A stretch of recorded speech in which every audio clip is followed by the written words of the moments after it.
అందులోనే మరో కలర్ అనమాట, మంచి కలంకారీ ప్యాటర్న్లో. సో ఇది వచ్చేసి మనకి లెహెంగా వస్తుంది. మనకి ఇది లెహెంగా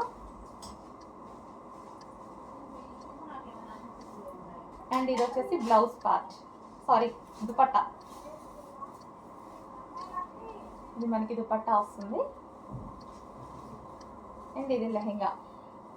చూస్తుంటేనే మంచిగా ముద్దు ముద్దుగా ఉన్నాయండి. నెక్స్ట్ కలర్ క్వాలిటీ బాగుంది, ఈ ప్రైస్లో వచ్చేది కాదు, ఫాస్ట్గా ఆర్డర్ చేసుకోండి. అండ్ దీని దాకా బ్లౌజ్ చూపించలేదు, బ్లౌజ్ అన్నిటికీ సేమ్ ఈ విధంగా వస్తుంది బ్లౌజ్ అనేది. సో చాలా మంచి క్వాలిటీ. అప్పుడు 950 రూపీస్కి ఏదైతే క్వాలిటీ ఇచ్చామో అదే క్వాలిటీ ఈరోజు స్పెషల్ ఆఫర్లో ఇస్తున్నాము, చెక్ చేయండి. అండ్ ఇది వచ్చేసి మనకి దుపట్టా. ఫాస్ట్గా ఆర్డర్ చేసుకోండి.